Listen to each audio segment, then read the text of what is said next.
오늘 저희에게 주시는 하나님의 말씀은 신약 성경 사도행전 말씀입니다. 사도행전 10장 1절부터 17절 그리고 44절에서 48절까지의 말씀을 저희들이 함께 봉독하도록 하겠습니다. 하나님 말씀을 함께 읽는 시간, 참 복된 시간입니다. 저와 여러분이 교독하시면서 읽도록 하겠습니다.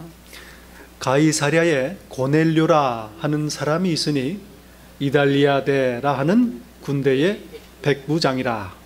그가 경건하여 온 집으로 더불어 하나님을 경외하며 백성을 많이 구제하고 하나님께 항상 기도하더니 하루는 제9시쯤 되어 환상 중에 밝히 봄에 하나님의 사자가 들어와 가로되 고넬료야 하니 고넬료가 주목하여 보고 또 가로되 주여 무슨 일이니까.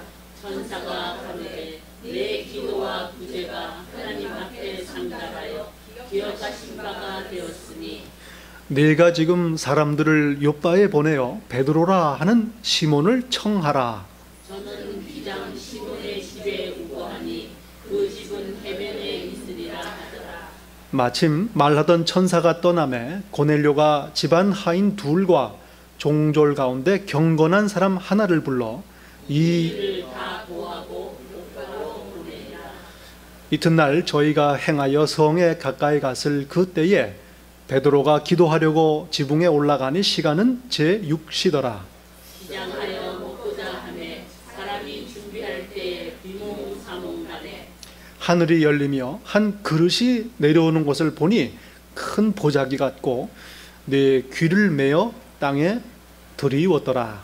그 안에는 땅에 있는 각색 네발 가진 짐승과 기는 것과 공중에 나는 것들이 있는데 또 소리가 있으되 베드로야 일어나 잡아 먹으라 하거늘 베드로가 가로되 주여 그럴 수 없나이다. 속되고 깨끗이 아니한 물건을 내가 언제든지 먹지 아니하였사나이다. 안돼. 또 두 번째 소리 있으되 하나님께서 깨끗게 하신 것을 네가 속되다 하지 말라 하더라. 이런 일이 세 번 있은 후 그 그릇이 곧 하늘로 올려가니라. 베드로가 본 바 환상이 무슨 뜻인지 속으로 의심하더니 마침 고넬료에 보낸 사람들이 시몬의 집을 찾아 문 밖에 서서 베드로가 이 말할 때 성령이 말씀 듣는 모든 사람에게 내려오시니 베드로와 함께 온 할례 받는 신자들이 이방인들에게도 성령 부어주심을 인하여 놀라니 이는 방언을 말하며 하나님 높임을 들음이더라. 이에 베드로가 가로되 이 사람들이 우리와 같이 성령을 받았으니 누가 능히 물로 세례 줌을 금하리요 하고 명하여 예수 그리스도의 이름으로 세례를 주라 하니라. 저희가 베드로에게 수일 더 유하기를 청하니라. 아멘.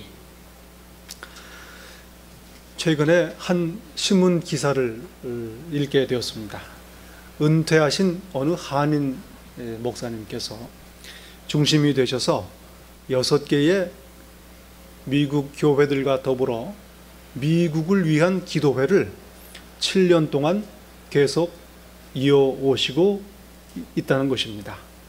매월 첫 토요일에 워싱턴 내의 7군데에서 미국의 입법, 행정, 사법 그리고 대통령을 위해 또 동성연애를 인정하는 DC가 하나님의 길로 돌아설 수 있도록 워싱턴 지역 600여 교회와 목회자들을 위해서 청소년과 가정의 회복을 위해서 그리고 홈리스 피플과 마약에 찌든 사람들을 위해서 그리고 주일 성령 충만을 위해서 그리고 서로를 위해 약 1시간씩 기도를 한다는 것입니다.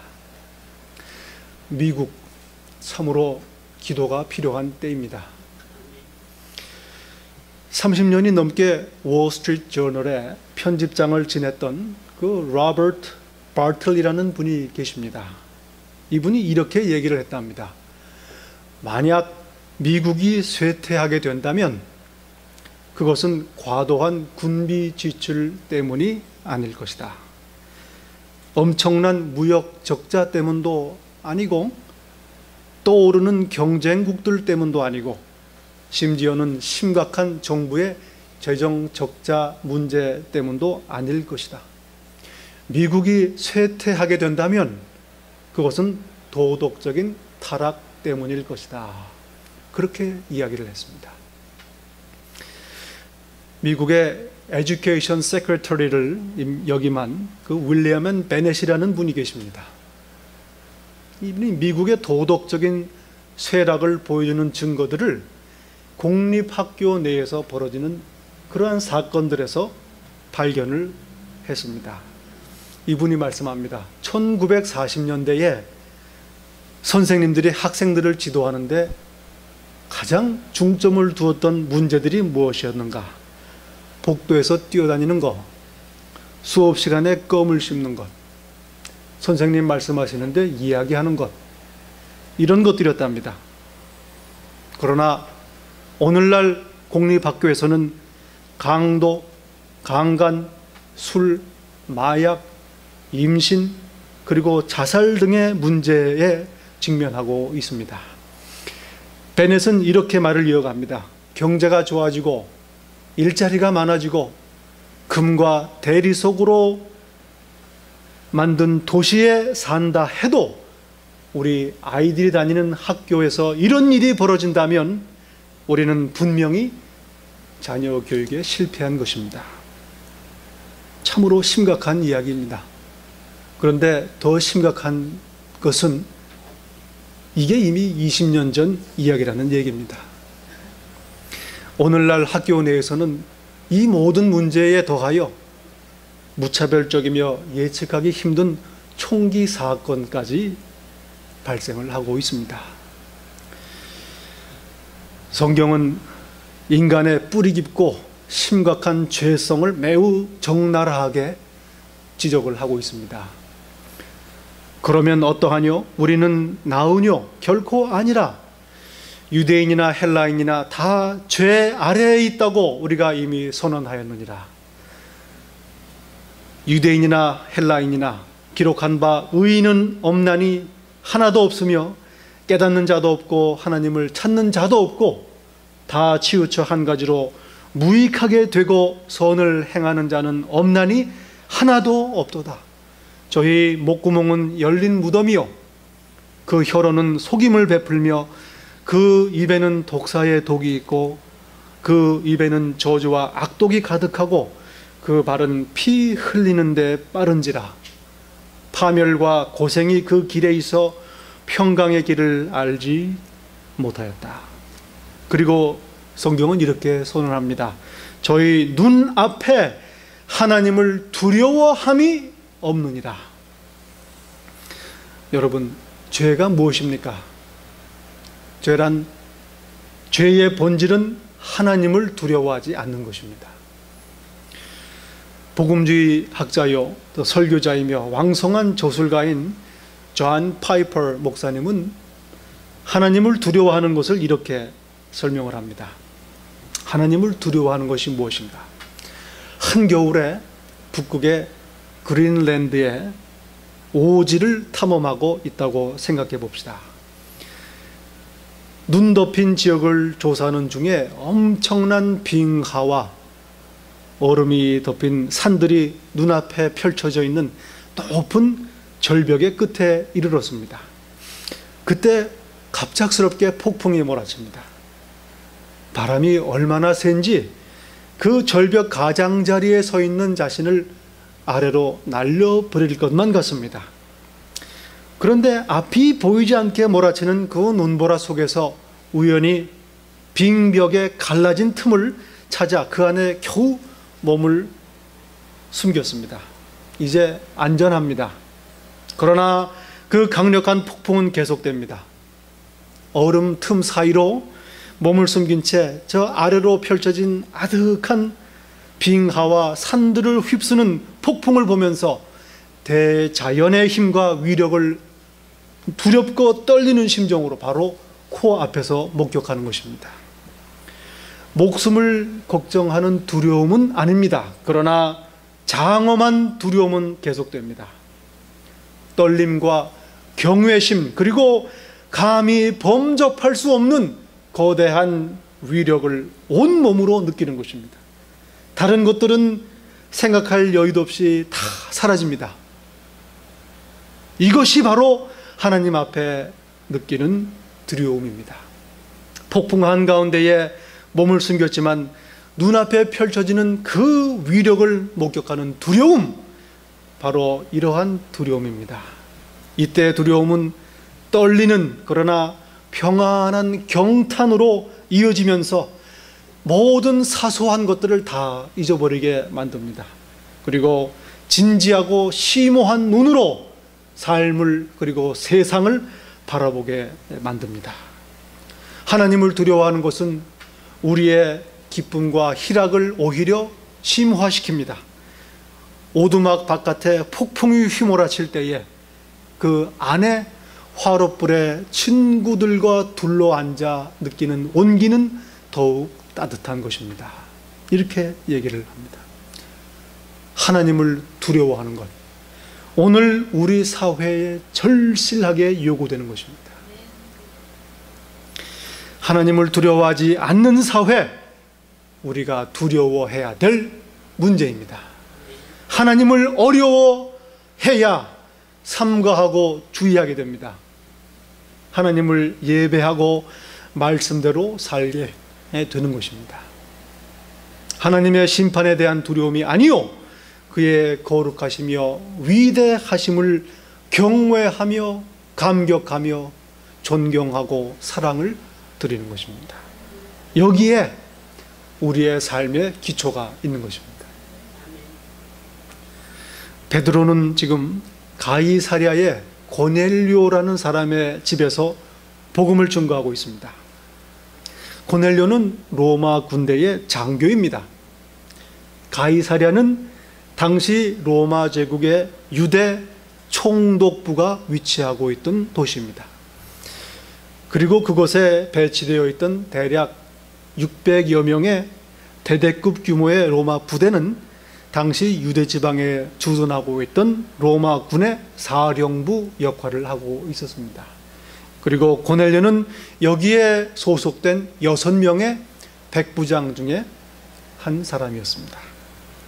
짐작하는 대로 지위와 부와 명성과 권력을 지닌 인물이었다는 것입니다. 그런데 성경은 이렇게 증거합니다. 그는 하나님을 두려워하는 사람이었다. 유대 땅에서 근무하는 동안 고넬료는 유대인들의 신앙과 윤리에 깊은 인상을 받았습니다. 하나님을 경외하게 되었고 구제와 기도에 힘썼던 경건한 이방인이었던 것입니다. 그가 지휘하던 군인들과 그들에게 딸린 가족들이 그의 신앙에 깊은 영향을 받았을 것은 짐작할 수가 있습니다. 이러한 고넬료를 하나님께서 찾아오신 것입니다. 내 기도와 구제가 하나님 앞에 상달되었다. 기억된 바 되었다. 베드로를 초청하라. 하나님을 두려워하는 자를 찾아오시는 하나님이십니다. 하나님께서는 예수 그리스도를 통해서 이미 이방인들을 당신의 구원의 은혜 안으로 다 불러 모으셨습니다. 그리고 이제는 제자들을 통해서 예수 그리스도의 복음을 듣게 하시어 자녀요 백성 삼으시고자 하는 것입니다. 위대한 하나님의 구원의 계획이란 말입니다. 그런데 제자들이 문제입니다. 모든 족속으로 제자를 삼아야 합니다. 다른 양무리들을 데리고 와야 합니다. 모든 인류를 십자가의 그리스도께로 이끄시고자 하는 것입니다. 그런데 이를 위해 택하신 제자들이 꼼짝하지 않고 움직이지를 않는 것입니다. 어떻게 해야 될까? 하나님의 고민입니다. 인류 역사상 가장 큰 영향을 끼친 과학자 중에 한 사람으로 꼽히는 아이작 뉴턴이라는 사람이 있습니다. 이분이 세 가지 운동 법칙, Law of Motion이라는 것을 이야기합니다. 그 중에 첫째가 다음과 같습니다. 순수하게 외부의 힘이 가해지지 않는 한 정지하고 있는 물체는 계속 정지하고 있고, 움직이는 물체는 동일한 방향과 속도로 움직인다. 관성의 법칙입니다. 이 물리학적인 법칙은 우리의 삶에도 적용이 됩니다. 이전에 하던 대로 계속 한다는 얘기입니다. 관성이라는 말, inertia는 일상 용어에서는 무기력, 나태, 타성이라는 말로 사용됩니다. 생각해 봐야 할 문제입니다. 환상 가운데 나타나신 하나님께서는 베드로에게 부정한 음식을 먹으라고 요구하십니다. 택한 백성 유대인들은 엄격한 음식의 규례를 지키고 있었습니다. 그들의 삶의 근거인 모세의 율법에 의하면 먹어도 되는 음식이 있고 먹어서는 아니 되는 음식이 엄격하게 구분되어 있었다는 것입니다. 얼마나 중요한 전통이었는지 하나님께서 괜찮다고 해도 고집할 정도였습니다. 이전에 하던 대로 계속하는 것입니다. 미국 철로의 폭, 그 규격이 4 feet 8.5 inch랍니다. 참 희한하지 않습니까? 이 어떻게 이런 수치를 사용하게 되었는지 궁금합니다.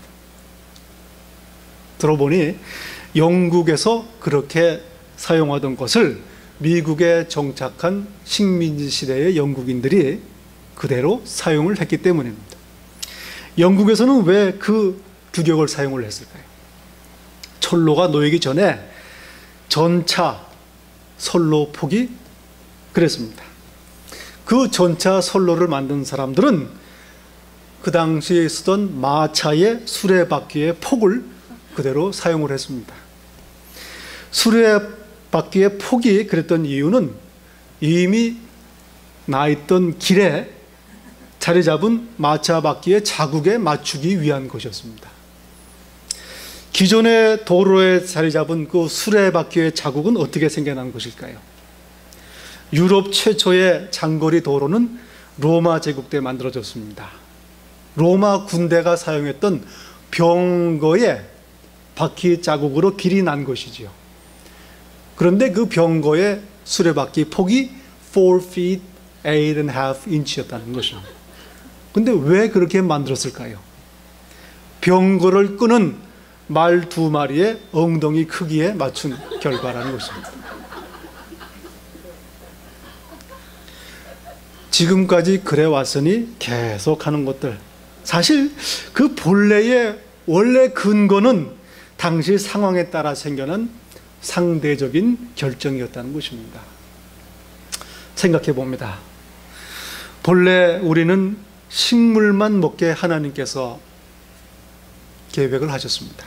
그러다가 노아 홍수 직후에 그부터는 모든 동물을 먹도록 하나님이 허락하셨습니다. 그런데 그 다음에 모세를 통해서 정한 음식, 속된 음식을 구분하는 규례를 주셨습니다. 베드로가 준수하고 있던 규례입니다. 무슨 말씀입니까? 원래부터 그런 것이 아니었다는 얘기입니다. 모세는 이혼 정서를 써주는 이혼을 허락했습니다. 그러나 본래는 그렇지 않았다는 것입니다. 정결한 음식, 속된 음식, 본래는 구분이 없었다는 말입니다. 이방인들에게는 복음을 전할 수 없다. 베드로의 신념이었습니다. 하나님의 고민이었습니다. 나의 신념이 하나님의 고민이 되는 순간입니다. 그리고 하나님의 고민은 다시 베드로의 고민이 됩니다. 내가 깨끗하게 한 것을 속되다 하지 말라. 고민입니다. 유대인이 아니면서도 그리스도인이 될 수 있는가?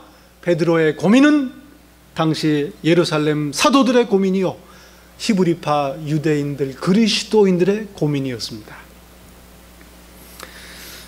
제2차 세계대전 중에 프랑스의 어떤 시골 마을에서 전투가 벌어졌습니다. 그 와중에 미군 병사 하나가 목숨을 잃었습니다. 그 동료들이 차마 자기의 전우의 시신을 그 이방 땅 전장터에 놓고 갈 수가 없었습니다. 마침 몇 마일 떨어진 곳에 하얀 울타리가 쳐 있는 묘지를 가지고 있는 그런 교회가 기억이 났습니다. 지휘관의 허락을 얻어서 전우의 시신을 옮겼습니다. 해가 지기 전에 겨우 도착을 했습니다. 허리가 굽고 야윈 한 노 신부님께서 그들을 맞아주었습니다. 그의 얼굴은 깊은 주름이 패이고 햇빛에 그을려 있었습니다. 그런데 그 신부님의 두 눈은 지혜와 열정이 엿보였습니다. 한 병사가 정중하게 말을 꺼냈습니다. 친구가 전쟁터에서 숨졌습니다. 우리는 그를 이 교회 묘지에 묻어주고 싶습니다.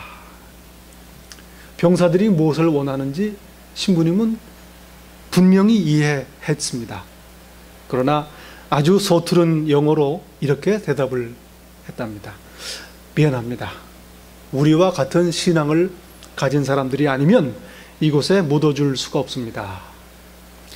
전투로 지치고 시신을 운반하느라 지친 병사들은 서운한 기색조차 보이지 않고 돌아서서 떠나려고 했습니다.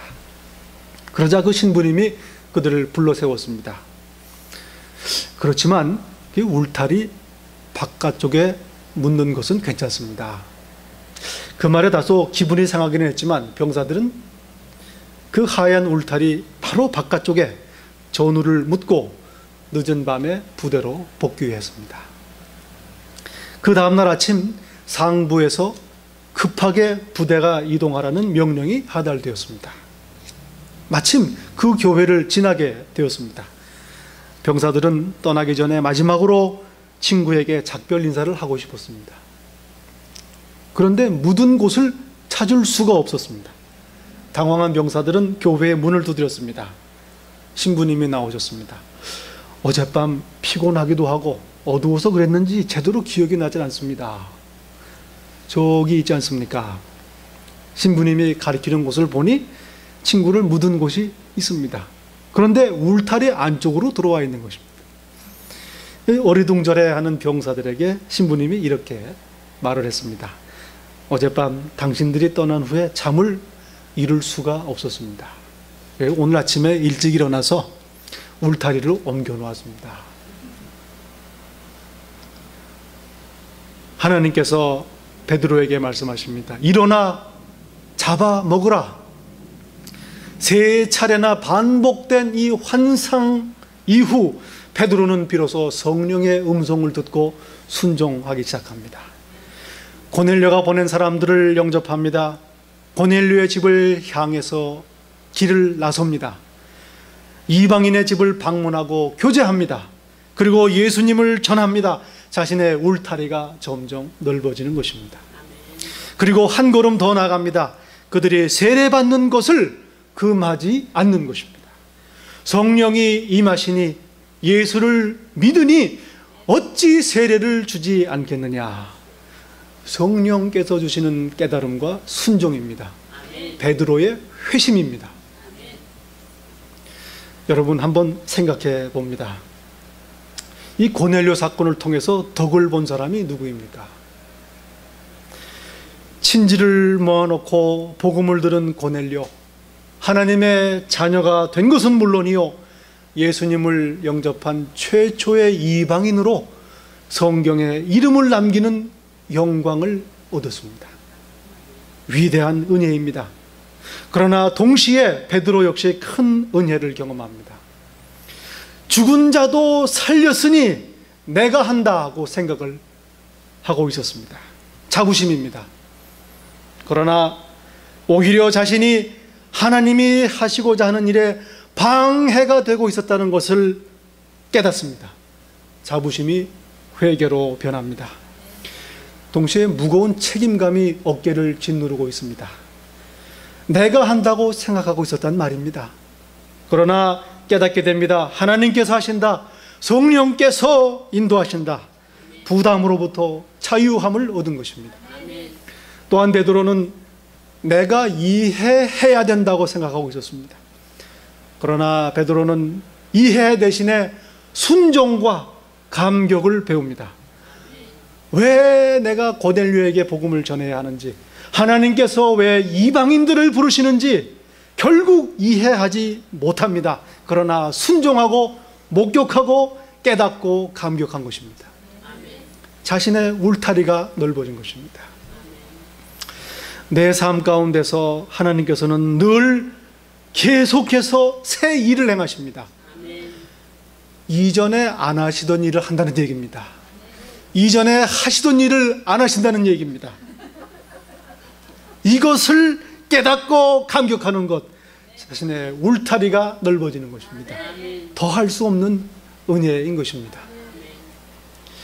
베드로는 고넬료 사건을 통해서 회개와 자유함 그리고 감격을 누리게 됩니다. 우리가 모두 누려야 마땅한 복된 삶입니다. 비결이 어디 있었을까요? 성령님의 인도하심입니다. 누가 능히 금하리요? 성령님의 인도하심을 분별하고 주목하고 순종하는 것입니다. 베드로의 고백, 나의 고백이 되어야 할 것입니다. 베드로의 회심, 나의 회심이 되어야 할 것입니다. 같이 기도하겠습니다. 하나님 아버지, 내가 산다고 생각을 했습니다. 내가 한다고 생각을 했습니다. 내가 했다고 생각을 했습니다. 내가 해야 된다고 그렇게 생각을 했습니다. 하나님, 나의 어리석음과 무지를 불쌍히 여기시고 용서하소서. 성령님의 인도하심을 주목하게 하시고 분별하게 하시고 순종하게 하시고 깨닫게 하시고 감격하게 하소서. 그리하여 회개의 축복과 자유함의 축복 그리고 감격하는 축복을 누리게 하소서. 누가 능히 금하리요? 베드로의 고백이 내 고백이 되게 하소서. 예수 이름으로 기도하옵나이다.